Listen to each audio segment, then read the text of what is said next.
নমস্কার, আমি doctor Kaustav Saha, consultant urologist practising in Kolkata.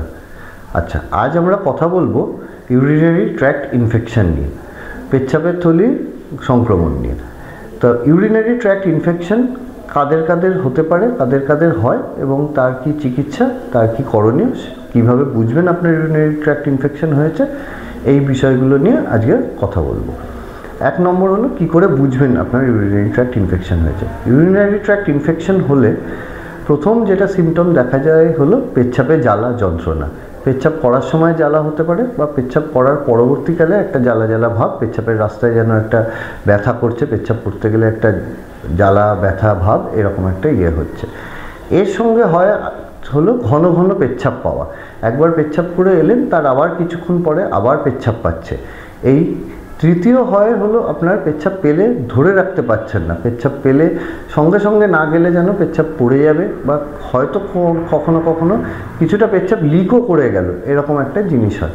এছাড়া তলপেটে একটা হালকা ব্যথা, একটা অস্বস্তি ভাব, এগুলো হতে পারে। এইগুলো হলে মোটামুটি বোঝা যায় যে একটা ইউরিনারি ট্র্যাক্ট ইনফেকশন হয়েছে।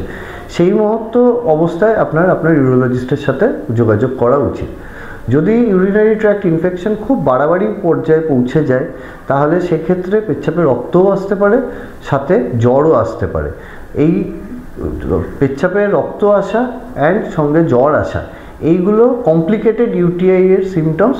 এগুলো ইনিশিয়াল ফেজে ইউজুয়ালি হয় না। কাদের কাদের হতে পারে পেচ্ছাপের ইনফেকশন? তাদের হতে পারে যারা বেশি প্রোন, যারা ডায়াবেটিক পেশেন্ট, যারা বয়স্ক পুরুষ, বয়স্ক মহিলা, পুরুষদের মধ্যে যাদের প্রস্টেটের সমস্যা আগে থেকে আছে এবং অনেকটা পেচ্ছাপ জমে থাকছে, অনেকটা পেচ্ছাপ করার পরে খালি করতে পারছে না, সেরকম ক্ষেত্রে ইউরিনারি ইনফেকশনের চান্সেস বেড়ে যায়।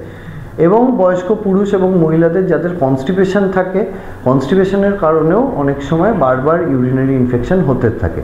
তা এদের ক্ষেত্রে এগুলো রেকারেন্ট ইউটিআই হয়। রেকারেন্ট ইউটিআই হয় মানে 2 মাস, 3 মাস, 4 মাস অন্তর অন্তর একবার করে এই দেখা যায় যে ইউরিনারি ট্র্যাক্টে ইনফেকশন হচ্ছে। তো এই মতো অবস্থায় আপনি ইউরোলজিস্টের সাথে কনসাল্ট আপনাকে করতে হবে। ইউরিনারি ট্র্যাক্ট ইনফেকশনের জন্য আপনার ইউরোলজিস্ট তখন আপনাকে কিছু পরীক্ষা দেবে। কীরকম পরীক্ষা? একটা আলট্রাসোনোগ্রাফি করাতে বলবে আপনার কিডনি, ইউরেটার, ব্লাডারে দেখার জন্যে। যদি পুরুষ হন তাহলে প্রস্টেট বেড়ে আছে কি না, যদি মহিলা হন যদি আপনার পেচ্ছাপ করার পরে পেচ্ছাপের থলিতে কতটা পরিমাণ পেচ্ছাপ জমে থেকে যাচ্ছে যেটা আপনি খালি করতে পারছেন না। এছাড়া আপনার ইউরিনের রুটিন পরীক্ষা এবং ইউরিনের কালচার পরীক্ষা করতে দেবেন। ইউরিন আর রুটিন পরীক্ষাতে দেখা যায় যে কোনো ইনফেকশন আছে সত্যি, না ইনফেকশন ছাড়া অন্য কোনো কারণে আপনার এই সিমটমসগুলো হচ্ছে। এছাড়া আর কিছু ব্লাড টেস্ট যেগুলো হয়, যেগুলো যে পুরুষদের ক্ষেত্রে প্রস্টেট স্পেসিফিক অ্যান্টিজেন দেখা হয়, সুগারের লেভেল দেখা হয় এবং ক্রিয়াটিনিন লেভেল দেখা হয় যে আপনার কিডনির কাজ করাটা কেমন আছে, এই ইত্যাদি। এর চিকিৎসা আপনি হিসেবে যদি আপনার ইউরিনারি ট্র্যাক্ট ইনফেকশন থাকে, তাহলে ডাক্তারবাবু আপনাকে অ্যান্টিবায়োটিক কোর্স প্রেসক্রাইব করবে আপনার কালচার রিপোর্ট দেখে। ঠিক আছে? অনেক সময় কালচার রিপোর্ট আসতে 72 ঘন্টা সময় লাগে।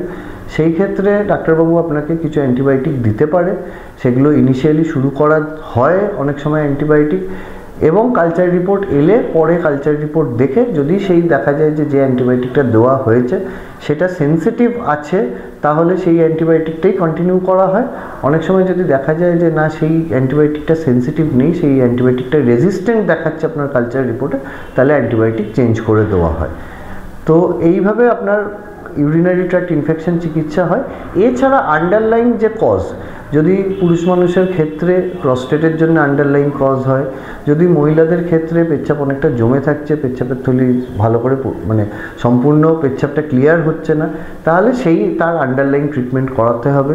সুগার কন্ট্রোল করতে হবে। কনস্টিপেশন থাকলে কনস্টিপেশনের জন্য আপনাকে উপযুক্ত ব্যবস্থা নিতে হবে, যাতে নিত্যভাবে আপনার পায়খানা পরিষ্কার হয়, পেটটা পরিষ্কার হয়।